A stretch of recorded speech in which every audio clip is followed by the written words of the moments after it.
is turning? How do we sleep while our beds are burning? How can we dance when our earth is turning?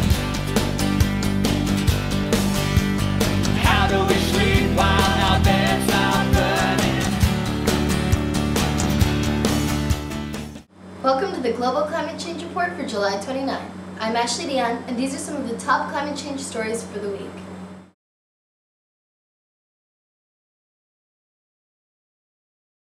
The Associated Press reported on July 21st that the nation's governors, meeting in Michigan, say states should develop creative approaches to climate change, just as they have with challenges such as healthcare.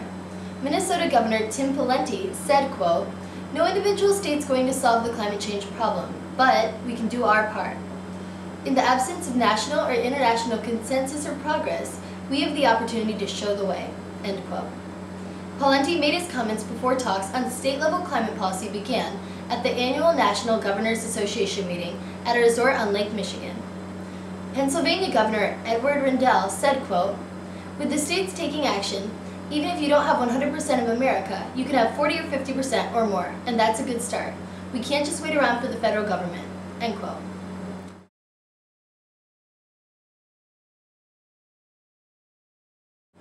Reuters reported on July 24th that human activities that spur global warming are largely to blame for changing rainfall patterns over the last century. Climate researchers released a report with those findings as record rains caused deadly flooding in Britain and China. The report's authors say theirs is the first study to specifically link human-caused climate change to precipitation changes. Researchers from Environment Canada said in a statement, quote, "For the first time, climate scientists have clearly detected the human fingerprint on changing global precipitation patterns over the past century," end quote.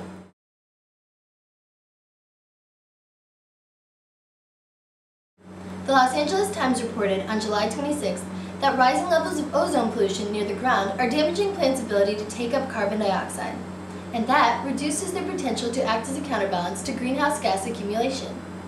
In a study published online in the journal Nature, researchers found that plants, when affected by projected high levels of ozone, can absorb up to 1/3 less carbon dioxide than healthy plants. Scientists said the finding adds a new component that will have to be factored into climate models used to assess the future effects of global warming.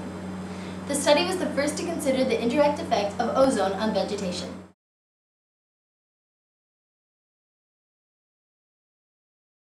The Associated Press reported on July 26th that crafting a regional response to climate change will top the agenda at a summit of Asia-Pacific leaders in September. Australian Prime Minister John Howard, who will chair the annual Asia-Pacific Economic Cooperation Forum in Sydney, has placed climate change at the top of the agenda during the September 8th through 9th summit. The United States has said it wants the summit to reach an in-principle global agreement on climate change that does not harm economic development. Howard has asked his APEC counterparts to consider ways in which the forum can support, quote, "an emerging practical consensus on a global framework for tackling climate change," end quote.